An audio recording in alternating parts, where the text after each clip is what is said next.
What's up? It's Robert from Existence First, Mental Training for a Modern World. And although it's getting a little bit late, I'm still determined to do this video. And besides, there's nothing better than late night philosophy, am I right?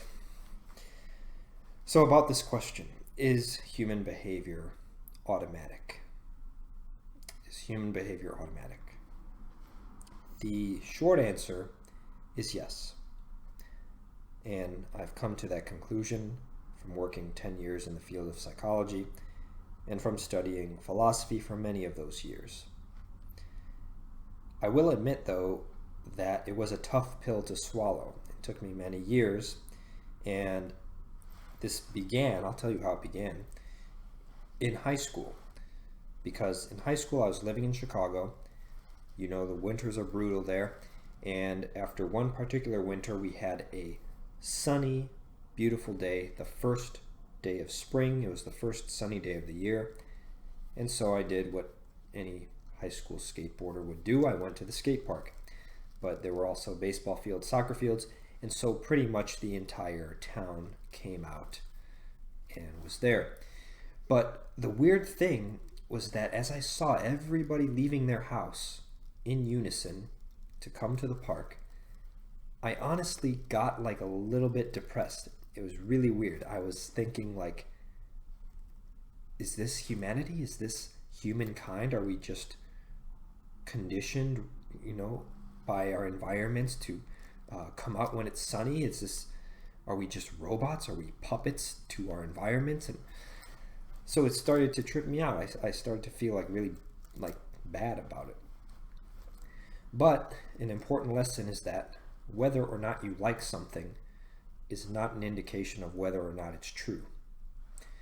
So let's reel it back in.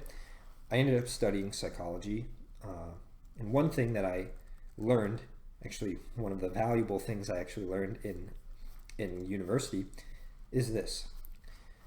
You might think that mass shootings are a problem of present day. But I will point out that on August 1st, 1966, I'll repeat, 1966, this guy named Charles Whitman climbed to the top of the clock tower at University of Texas, Austin with a rifle, and he started shooting people randomly. He ended up killing 14 people, tragically. But the interesting thing is that when he died, and they did an autopsy on his body, they looked in his brain, and in his brain there was a tumor pressing on his amygdala, which is an area of the brain associated with aggression, anger, fear, anxiety, and aggression. He had a tumor right there. And you want to turn around and tell me that human beings freely decide their own behaviors, their own choices? I don't think so. Now, let's go on to another example, though. Throughout the years, as I worked in psychology, I came upon many, many examples. I've seen this over and over. And while privacy laws prohibit me from sharing real, actual examples that I encountered, I can certainly provide pretend examples that are nonetheless representative of the things you typically see in that field. So let's say you have a client with schizophrenia. If this person with schizophrenia has not been taking their medications, they might point to a tree and say, you see that tree? There's an FBI agent in that tree watching me. They've been watching me all day. And I'll look at the tree and I'll say, that one there? Because I don't see anybody in that tree. And they say, shh, yes, they're there, but don't talk loud because they might hear you. And it's a complete delusion, But you put them on medications for hallucinations and delusions, and 2 weeks later, you go back to that same person, you say, hey, is that FBI agent still there?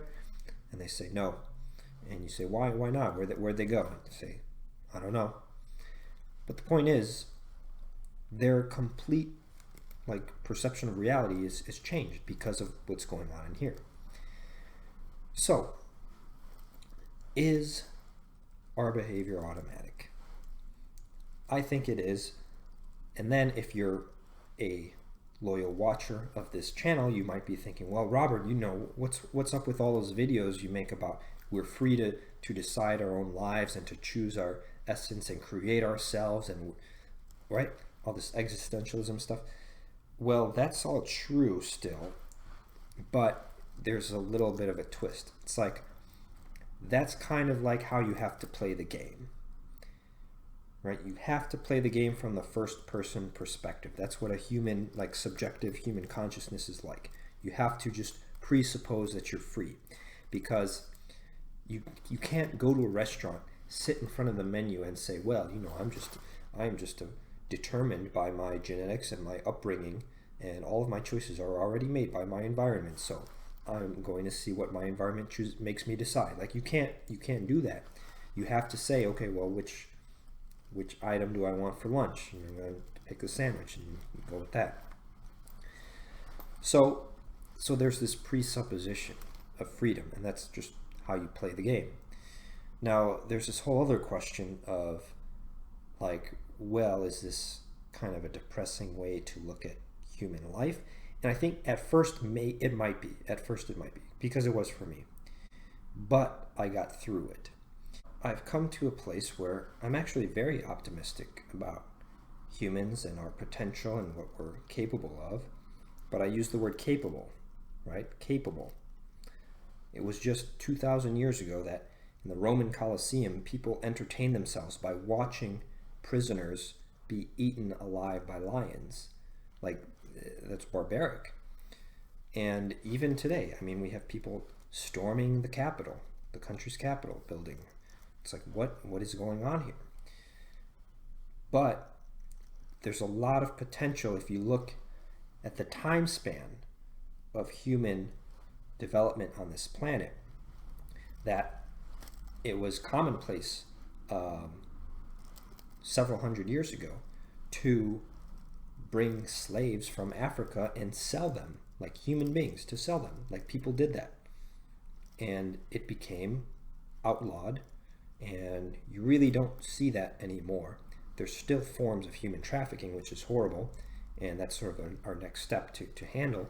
But the other things is kind of, that's been outlawed, and of course there's still spillover consequences from that, but it's different. Okay, we also don't have Colosseums where we watch people die. So we've made these strides, right? A lot of stability, but even as recent as the last century had world wars. I mean, come on. So the reason I am making this whole video is because this is our way out of the problem. It's through understanding human nature. It's not sitting around counting on people to make the right decision, because they're not going to. See, this illusion is very well articulated by the psychology professor Steven Pinker.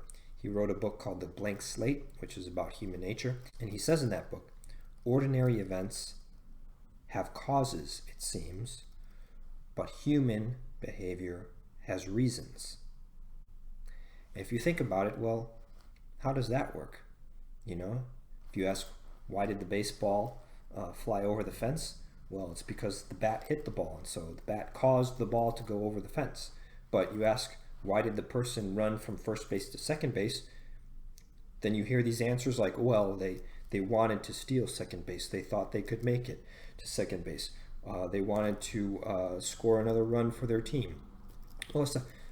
And introduced all of the sudden is these words of, oh, they wanted to, they thought, they intended to, and where does that come from? Right? So all of a sudden now we're talking about human beings, and it seems that they make these decisions out of thin air. And so even our language reinforces an incorrect philosophy. Well, it's not an incorrect philosophy, it's the way that you have to see things. So this video needs to be continued in another video, which I'll do at some point, because I think I still need to make it clearer, like what is the next step?